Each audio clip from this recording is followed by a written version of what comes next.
Hello! Donc on se retrouve vite fait en début de vidéo pour la suite de mon coloriage. La dernière partie, ça y est, vous allez voir le résultat.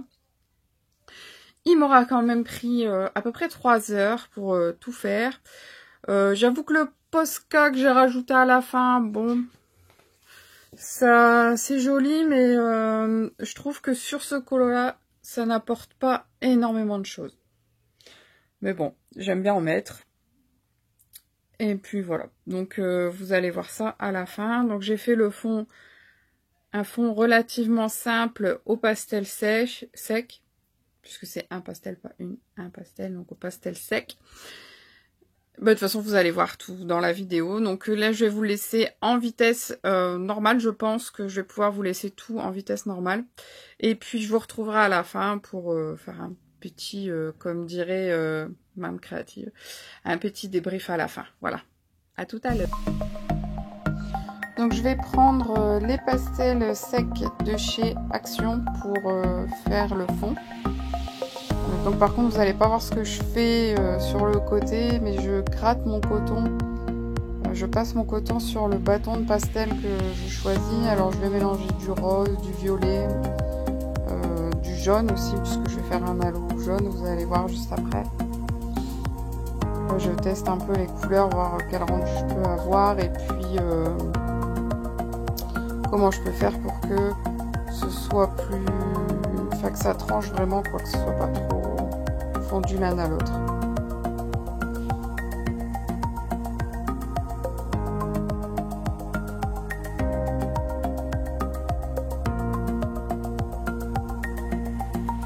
Alors avec le pastel sec, ce que j'adore par-dessus tout, c'est simplement, voilà, c'est la simplicité d'utilisation, parce que c'est vraiment très simple à appliquer, très rapide. Par contre, ça met de la poussière partout. C'est un petit peu cracra, on en a plein les doigts. Mais franchement, ça fait des super résultats, c'est super sympa. J'aime beaucoup travaillé le pastel sec. Surtout comme là, je voulais vraiment que les dessins ressortent sans que le fond prenne trop de place. C'est pour ça que j'ai préféré le pastel au gelato. Puisque le gelato, c'est quand même beaucoup plus flash, beaucoup plus marqué. Là, je voulais quelque chose de plus léger par rapport au gelatos. Donc là, j'utilise le jaune et je vais faire le tour des petits chevaux pour marquer un peu le tour, pour dire que ce soit pas trop rose sur rose en fait. Hein.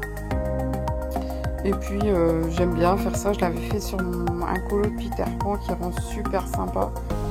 J'avais fait un halo au tour jaune et puis j'avais fait le fond gris. Ça faisait vraiment très joli.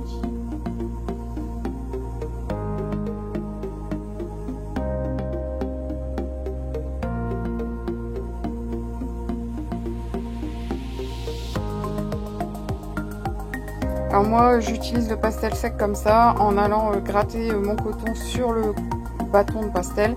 Par contre je sais qu'il y a beaucoup de gens qui en fait viennent prennent un couteau, un cutter, grattent la matière, grattent les bâtons au-dessus du colo et mettent comme ça de la matière un peu partout sur le colo.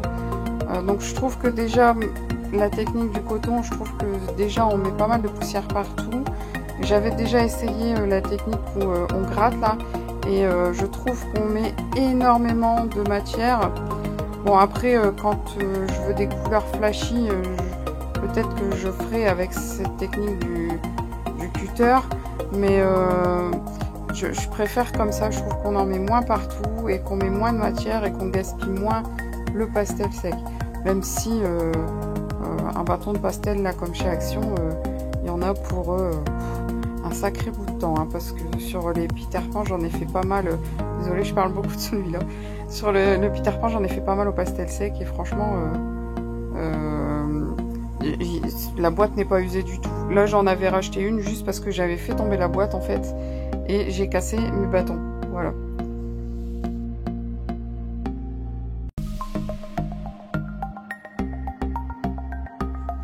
Une fois que je finis une couleur, j'aime bien faire ça, passer un coup de coton sur tout le dessin pour dire d'enlever les résidus de la couleur pour éviter que ça se mélange trop avec l'autre couleur que je vais appliquer. Donc là je vais rester dans les tons plus rosés, enfin c'est du rose et du violet que je vais mélanger. Donc je voulais pas qu'il y ait trop de jaune de mélanger dedans. C'est pour ça que je passe un coup sur tout le colo avec le coton. Mais vraiment, si vous n'avez pas l'habitude de travailler les fonds, si vous avez peur de travailler les fonds, je trouve que le pastel sec c'est vraiment un très bon moyen de démarrer. Et en plus de ça, à Action vous trouvez la boîte de 24, il me semble que c'est 24 couleurs à 2,70 € par là. Bon certes le pigment n'est pas très très fort, mais franchement ça fait son boulot. Et puis on peut avoir de très jolis rendus. Moi je les aime vraiment beaucoup. Après c'est pareil, là je voulais vraiment que ça reste dans les tons pastel pour que le coloriage en lui-même reste bien en avant. Donc j'ai pas voulu que la couleur soit trop flashy et j'ai pas mis énormément de pigment non plus, même si on me voit tout le temps passer de la couleur. C'est juste parce que je change les couleurs pour que les couleurs soient bien mélangées et que ce soit bien...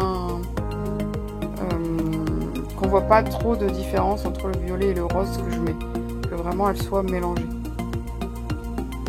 Donc j'espère que vous avez bien compris. Après sinon j'avais fait une vidéo il y a quelques mois sur ma chaîne où je présentais uniquement les pastels secs, où je faisais voir plusieurs façons d'utiliser ça, parce que vous pouvez aussi faire de très belles choses avec des pochoirs en fait, puisque vous pouvez superposer les couleurs sans souci avec le pastel. Il n'y a aucun problème, vraiment c'est un matériel que je trouve super agréable à travailler et encore mieux pour les débutants quoi. Bon, le tout c'est qu'il ne faut pas avoir peur de salir les choses autour de vous. Et il faut faire très attention parce que quand vous faites le bord en fait des feuilles, et ça j'ai le tour quasiment à chaque fois, quand vous arrivez sur le bord du colo, enfin du dessin, de la page, comme vous voulez, en général ça passe un tout petit peu sous la feuille et du coup sur le dessin de derrière en général on a quelques grains de couleur, la couleur qu'on a mis sur le recto quoi. Donc là, vu que j'avais bien choisi mes couleurs, ce que j'ai fait, c'est que j'ai pris tout mon violet. Enfin, j'ai commencé par poser mon violet. Ensuite, je vais aller chercher mon rose pour pouvoir repasser sur mon rose, puisque c'est pas vieux. Enfin, c'est bleu-violet. Hein, on voit vraiment bleu-violet là sur la vidéo. Et donc après, on va voir que je vais changer. Enfin, que je vais changer. Je vais pas changer. Je vais mélanger avec du rose pour que ça donne un rose plus qui me correspondait plus quoi. Voilà, j'ai fini, donc je repasse pour éviter que... Enfin, j'ai fini la partie que je voulais. Donc, puisqu'il y a une feuille en dessous, pour éviter le dépôt de pigment, tout ça, j'ai mis une feuille blanche en dessous. Donc c'est pour ça que je vais pas trop au bord, pour dire que la feuille protège bien et pas passer sur le bord de cette fameuse feuille. Chris Color l'a assez répété. Quand on met une feuille sous un colo, en général, on passe assez facilement où il y a la feuille et du coup, on voit un trait en plein milieu du dessin et c'est pas joli du tout. Voilà.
Donc là sur la vidéo, le fond, je trouve qu'on ne le voit pas énormément. Pourtant, il est bien là. De toute façon, vous allez voir après quand je vais vous présenter le dessin terminé. on le voit vraiment bien. Et je comprends pas, là ça fait vraiment très très léger et du coup c'est dommage parce qu'on voit pas vraiment le travail quoi en fait qu'il y a eu dessus, même si c'est pas très long à réaliser, mais voilà quoi, donc je trouve ça un peu dommage. Alors par contre je viens de percuter le nombre de fois que je dis voilà dans la vidéo, je ne sais pas, mais je suis désolée, je m'en excuse. Peut-être que ça a remplacé les Enfin bref, je vais essayer d'arrêter de dire ce mot. Donc, je continue sur le côté de la feuille, puisque c'est... vous voyez, j'ai décalé un petit peu la feuille. Et donc maintenant, je peux faire vraiment le coin où il n'y avait pas la feuille, puisque c'est un format un petit peu carré, le livre. Il rentre pas dans du A4. Hein. Donc, il est plus bas et un peu plus large, il est un peu carré.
Bon là je vais déjà poser mon nom, mais en fait je vais le retravailler quelques jours après pour pouvoir vraiment finir avec le Posca, puisque j'en avais pas mis, voilà. Je l'ai redit. Donc d'habitude j'attends toujours que ce soit vraiment la dernière chose que je mets, j'écris mon nom en dernier point, mais là j'ai pas attendu, que je voulais mettre du fixatif et que le fixatif je préfère le mettre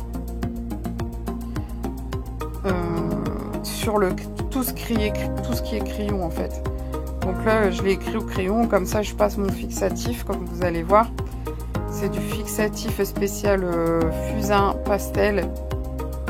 Donc quand vous le passez dessus en fait même le crayon de couleur il est fixé et au moins vous êtes tranquille.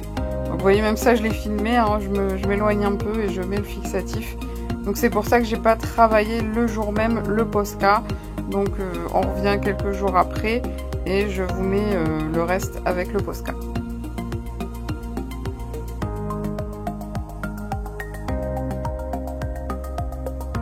Donc nous voilà avec le Posca. J'ai un Posca blanc très très fin, ça doit être 0,3.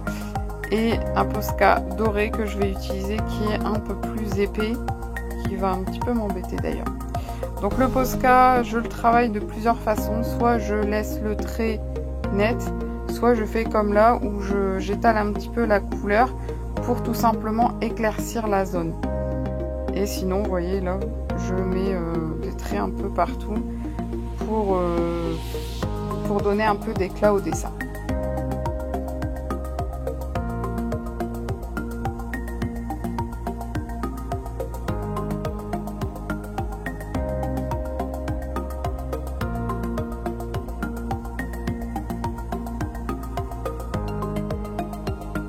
Après on peut également faire des petites étoiles, ce que je viens de faire au niveau de l'oreille et de la tache sur la joue du cheval. Donc j'ai fait des petites étoiles pour là vraiment donner un effet brillant, puisque les traits c'est plus pour donner un peu d'éclat, un peu de profondeur, alors que là les étoiles, les petits points c'est vraiment pour donner de l'éclat, de la luminosité. Donc là, comme vous voyez, je retapote. En fait, je trouvais que ma zone n'était pas assez blanche comparée à ce que je voulais. Donc bah, tout simplement, je mets un tout petit peu de Posca et je tapote pour éclaircir la zone, pour qu'on voie qu'il y ait un petit film blanc dessus. Voilà. Donc là, c'est un colo où je trouve que, peut-être parce que c'est dans les tons roses, donc plutôt dans les tons clairs, je trouve que le Posca ne donne pas énormément de volume par rapport à d'autres, où vraiment quand vous travaillez le Posca, c'est tout de suite un rendu totalement différent. Et voilà, dans certains colos, je trouve que c'est vraiment indispensable. Dans celui-là, avec ou sans, en fait, je le trouvais vraiment très joli.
Donc là voilà, je vous le fais voir en un petit peu plus près pour que vous voyez un petit peu les étoiles, les différents effets que j'ai fait.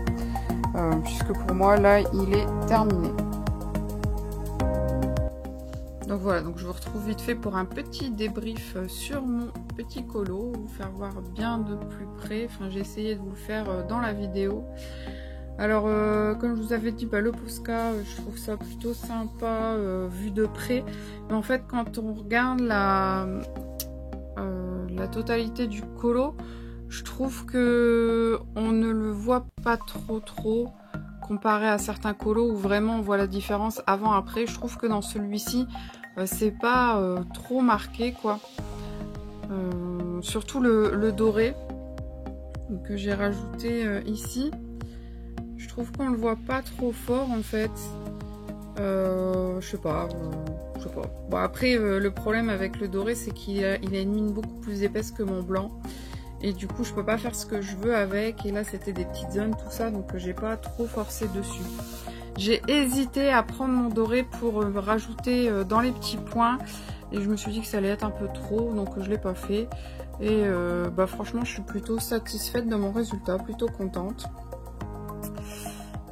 Mais c'est un livre qui va me demander énormément de travail comme j'aime. Il y a beaucoup de détails. Il me semble que je ne vous l'ai pas encore présenté en entier. Donc si jamais vous voulez le voir, n'hésitez pas à me le demander. Je vous le ferai voir plus en détail. Parce que bon là c'est vrai que c'est un livre qui avait été beaucoup présenté il y a quelques temps. Mais là ça fait un moment qu'on n'entend plus parler du tout.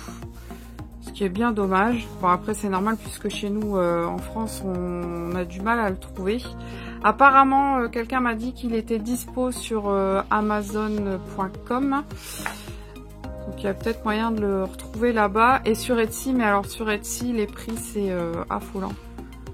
Ça doit être 30 € je crois, alors que sur Amazon c'est 15 €. Enfin il était à 15 € et du coup ça revient à une vingtaine d'euros avec les frais de port. Enfin je sais plus trop. Voilà. Donc c'est un livre qui va demander énormément de temps, énormément de travail, mais je l'aime beaucoup. Bon certes c'est un livre que je ne pourrais pas faire sans le mélanger avec d'autres. Vous voyez, parce que les coloriages sont vraiment typés dans le même... Enfin ils sont vraiment dans le même style.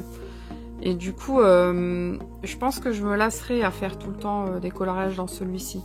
Mais je l'aime beaucoup et faire un coloriage à temps en temps, c'est vraiment sympa. Voilà. Donc je vais certainement continuer. Donc voilà, ce sera tout pour cette vidéo. On se retrouve très bientôt.